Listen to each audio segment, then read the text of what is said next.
প্রত্যাশা অনুযায়ী সেপ্টেম্বর মাসে দেশে অরাজক পরিস্থিতি সৃষ্টি করতে না পারলেও অক্টোবরে লক্ষ্য অর্জন করতে মরিয়া কুচক্রী মহল। ২৪-এর গণ অভ্যুত্থানে পরাজিত ফ্যাসিস্ট শক্তি দেশি বিদেশি দোসরদের সহায়তায় অনেকটা মরণ কামড় দেওয়ার প্রস্তুতি নিয়েছে অক্টোবরে। টাইটেল দেখা ডরায়েন না, এই টাইটেল দেওয়া ছাড়া উপায় ছিল না। প্রফেসর ইউনূস সরকারে জরুরি সতর্কবার্তা এবং চারদিকে নতুন শঙ্কা। তো ভাই ডক্টর মোহাম্মদ ইউনূস সাহেব হবে না, তারা দিয়ে হবে না। ডক্টর মোহাম্মদ ইউনূস সাহেবকে দিয়ে হবে না, সে তো রীতিমতো কন্ট্রোল হারিয়ে ফেলছেন। দর্শক, আওয়ামী লীগকে রাজনীতিতে ফেরার সুযোগ করে দিয়ে চরম ভুল করেছে ডক্টর ইউনূস। সব শেষ হয়ে গিয়েছে বলে মন্তব্য করেছেন পিনাকি ভট্টাচার্য। এমনকি এবার ভয়ঙ্কর রূপে আওয়ামী লীগ মাঠে নামবে। পুলিশ প্রশাসন এখন আওয়ামী লীগের পক্ষে কাজ করছে। দর্শক, এই বিষয়ে বেশ কয়েকটি গুরুত্বপূর্ণ ভিডিও ভাইরাল হয়েছে, আপনাদেরকে দেখাবো কি হতে যাচ্ছে এই অক্টোবর মাসেই। আটেনে পুরো ভিডিওটি শেষ পর্যন্ত দেখবেন। চ্যানেলে নতুন হলে সাবস্ক্রাইব করে রাখবেন। ভিডিওতে একটি লাইক দিয়ে পুরো ভিডিওটি এখন দেখতে থাকুন। টাইটেল দেখা ডরায়েন না, এই টাইটেল দেওয়া ছাড়া উপায় ছিল না। আমরা ভাবতেছি দেশের কি হবে, সবাই ভাবতেছেন না কি আসতেছে সামনে, ইলেকশন হবে কিনা, আওয়ামী লীগ আবার ফিরে আসবে কিনা, হাসিনা ফিরে আসবে কিনা, আপা ফিরবে কিনা। কিন্তু এর চাইতে জরুরি প্রশ্ন হইতেছে, আমি আপনি বেঁচে থাকবো তো, আমাদের সন্তানেরা বেঁচে থাকবে তো। হাসিনা তো আমাদের সন্তানদের পাখির মতো গুলি করে মারছে, কিন্তু আজকের সরকারও মারতেছে আমাদের আর আমাদের সন্তানদের। তবে ধীরে আসেন একটু বিস্তারিত বুঝে দেখি। আজ থেকে শুরু হলো অক্টোবর মাস। প্রত্যাশা অনুযায়ী সেপ্টেম্বর মাসে দেশে অরাজক পরিস্থিতি সৃষ্টি করতে না পারলেও অক্টোবরে লক্ষ্য অর্জন করতে মরিয়া কুচক্রী মহল। ২৪-এর গণ অভ্যুত্থানে পরাজিত ফ্যাসিস্ট শক্তি দেশি বিদেশি দোসরদের সহায়তায় অনেকটা মরণ কামড় দেওয়ার প্রস্তুতি নিয়েছে অক্টোবরে। প্রধান লক্ষ্য যে কোনো মূল্যে অন্তর্বর্তী সরকারকে হটানোর বিষয়টি নিশ্চিত করা, প্রতিবিপ্লব করে ফেব্রুয়ারির নির্বাচন বানচাল করা এবং ক্ষমতাচ্যুত আওয়ামী লীগকে পুরনো চেহারায় ফিরিয়ে আনা। ইতোমধ্যে একাধিক গোয়েন্দা সংস্থা সরকারের উচ্চ পর্যায়ে এ বিষয়ে বিভিন্ন ধারণাপত্র ও সতর্ক বার্তা দিয়ে রেখেছে। তবে সরকারের পক্ষ থেকে হালনাগাদ সঠিক গোয়েন্দা তথ্য প্রদান এবং সে অনুযায়ী আগাম প্রতিরোধ ব্যবস্থা কার্যকর করার নির্দেশনা দেওয়া হয়েছে। বুধবার একটি গণমাধ্যম এমন প্রতিবেদন প্রকাশ করেছে। সূত্রের বরাতে ওই প্রতিবেদনে বলা হয়েছে, ইতোমধ্যে গোপনীয় তথ্য আদান প্রদানে পুলিশের সিক্রেট অ্যাপ গ্রুপে প্রয়োজনীয় নির্দেশনা দেওয়া হয়েছে। তবে এক্ষেত্রে আইন শৃঙ্খলা বাহিনীকে নিজেদের ভেতর ঘাপটি মেরে থাকা আওয়ামী কানেকশনধারী সদস্যদের নিয়ে এক ধরনের চ্যালেঞ্জ মোকাবেলা করতে হচ্ছে। এজন্য সন্দেহভাজন এসব সদস্যের সার্বিক গতিবিধি অনুসরণ করতে অলিখিত কাউন্টার ইন্টেলিজেন্স টিম সেট করা হয়েছে। অক্টোবর ঘিরে আওয়ামী লীগের মাস্টার প্ল্যান সম্পর্কে ইতোমধ্যে বেশ কিছু গুরুত্বপূর্ণ তথ্য ও লাইন অব অ্যাকশন প্ল্যান জানতে পেরেছে আইন শৃঙ্খলা বাহিনী। সূত্র বলছে, মূলত পুরো পরিকল্পনা বাস্তবায়ন করা হচ্ছে ভারতে অবস্থানরত আওয়ামী লীগের একটি কোর গ্রুপ থেকে। তাদের মিশন বাস্তবায়নে সারা দেশে আওয়ামী লীগ, যুবলীগ ও ছাত্রলীগের হাজার হাজার নেতাকর্মী আত্মগোপনে থেকে নাশকতার ছক কষছে। এদের পরিকল্পনা অনুযায়ী ঢাকা সহ দেশের বিভিন্ন স্থানে প্রায় প্রতিদিন ঝটিকা মিছিল বের করা হয়। ইতোমধ্যে এ চক্রের অনেককে পুলিশ গ্রেপ্তার করেছে, বাকিদের গ্রেপ্তারে অভিযান অব্যাহত আছে।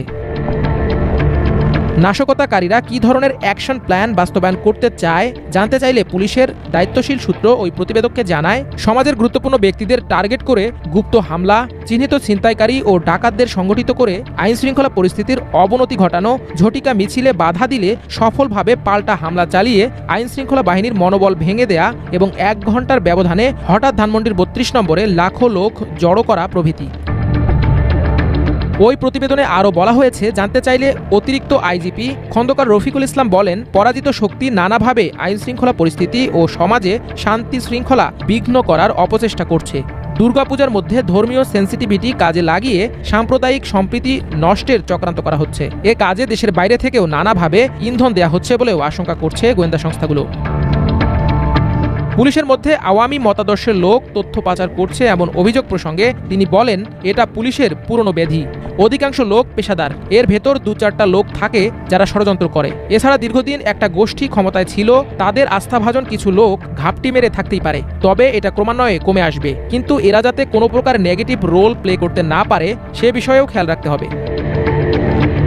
পুলিশের ঢাকা রেঞ্জের ডিআইজি রেজাউল করিম মল্লিক বলেন, কোনো ফ্যাসিস্ট সন্ত্রাস বিরোধী কাজ করলে কাউকেই রেহাই দেওয়া হবে না। আমার রেঞ্জের মধ্যে যদি কেউ এমন অপতৎপরতা ও ষড়যন্ত্র চালায় তাহলে সবাইকে আইনের আওতায় আনব। সূত্র বলছে, যদি নির্বাচনমুখী প্রধান রাজনৈতিক দলগুলোর মধ্যে সত্যিকার অর্থে ঐক্য না থাকে তাহলে ফ্যাসিস্টদের ষড়যন্ত্র আরও ঘনীভূত হবে। এছাড়া পুলিশে আওয়ামী প্রীতি এখনও রয়ে গেছে। অনেকেই বর্ণচোরা হয়ে গুরুত্বপূর্ণ পদে দায়িত্ব পালন করছেন। এদের মধ্যে যারা মাঠ পর্যায়ে আছেন তারা অনেকটা নিষ্ক্রিয়, ভালো কাজে তাদের কোনো আগ্রহ নেই। অভিযোগ রয়েছে এরা উল্টো পুলিশের বিভিন্ন গুরুত্বপূর্ণ মুভমেন্ট জানিয়ে দিচ্ছে আওয়ামী লীগের পলাতক নেতাকর্মীদের চ্যানেলে। ফলে প্রভাবশালী অনেক আসামি এখনও ধরা ছোঁয়ার বাইরে রয়েছে। তবে নাশকতা ঠেকাতে আগাম বার্তা পেতে কাজ করছে পুলিশের সাইবার ইউনিটগুলো। সাইবার ইউনিটের একজন কর্মকর্তা জানান, আওয়ামী লীগ বড় ধরনের মিছিল আয়োজনের প্রস্তুতি নিচ্ছে। প্রধান টার্গেট রাজধানী ঢাকা ঘেরাও করা। এজন্য প্রথমে রাজধানীর চারদিক থেকে হঠাৎ 1 ঘন্টার ব্যবধানে হাজার হাজার নেতাকর্মী ধানমন্ডি 32 নম্বরে জড়ো করা নিয়ে তারা বেশ সক্রিয়। পুলিশ এ সংক্রান্ত বেশ কিছু গুরুত্বপূর্ণ তথ্য সম্পর্কে নিশ্চিত হওয়ার পর পাল্টা পদক্ষেপ নিতে শুরু করেছে। পরিস্থিতি সামাল দিতে ডিএমপির ক্রাইম ডিভিশনের ডিসি, এডিসি, এসি, ওসিদের নিয়ে হোয়াটসঅ্যাপ গ্রুপে প্রতিনিয়ত নির্দেশনা দেওয়া হচ্ছে। জরুরি জুম মিটিংয়েও সতর্ক করছেন ডিএমপির ঊর্ধ্বতন কর্মকর্তারা। মাঠ পর্যায়ে যারা কাজ করছেন তাদের সার্বক্ষণিক সতর্ক থাকতে বলা হয়েছে। এসি, এডিসি ও ডিসি সহ সিনিয়রদের মাঠে থেকে প্রত্যক্ষভাবে তদারকির জন্যও বলা হচ্ছে। এছাড়া বিশ্বস্ত অফিসারদের সমন্বয়ে একটি কোর গ্রুপ সময়মতো সঠিক গোয়েন্দা তথ্য সংগ্রহ, তথ্য বিশ্লেষণ এবং অ্যাকশন প্ল্যান প্রণয়ন নিয়ে কাজ করছেন। ওই প্রতিবেদনে আরও বলা হয়, নাম প্রকাশে অনিচ্ছুক ডিএমপির গুরুত্বপূর্ণ একটি বিভাগের একজন উপকমিশনার বলেন, গত 24 সেপ্টেম্বর রাজধানীতে গণজামায়াতের চেষ্টা করলে 244 জনকে গ্রেপ্তার করা হয়। এদিন আওয়ামী লীগ ও এর অঙ্গ সংগঠনের নেতাকর্মীদের পরিকল্পনা ছিল গ্রিন রোডে জমায়েত হয়ে পান্থপথ দিয়ে ধানমন্ডি 32 নম্বরে ঢোকার। 20 থেকে দর্শক, বর্তমানে আপনারা দেখতেই পাচ্ছেন যে আওয়ামী লীগ একের পর এক মিছিল নিয়ে বের হয়ে যাচ্ছে। তাদের মিছিলে সঠিকভাবে পুলিশ বাধা দিচ্ছে না, পুলিশের গাড়ি সামনে দিয়ে চলে যায়, তারপরেও পুলিশ বাধা দেয় না। এরকম দৃশ্য দেখার পরেও এই ডক্টর মোহাম্মদ ইউনূস হঠাৎ করে ঘোষণা দিয়েছেন যে আওয়ামী লীগ রাজনীতি করতে পারবে, নির্বাচনে অংশগ্রহণ করতে পারবে।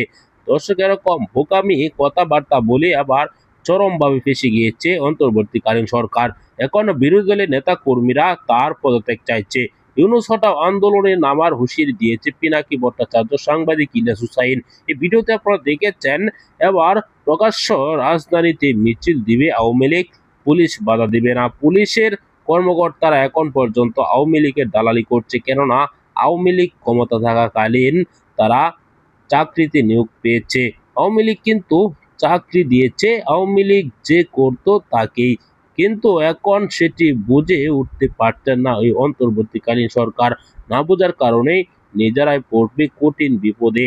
দর্শক, আপনারা জানেন, যদি শেখ হাসিনা বাংলাদেশে ফিরে আসে, আওয়ামী লীগ কামব্যাক করে, তাহলে প্রথমেই সাজা হবে ইউনূসের, তারপর সমন্বয়ক সহ উপদেষ্টাদের। বিএনপি জামাতের কিন্তু তত বড় ক্ষতি হবে না।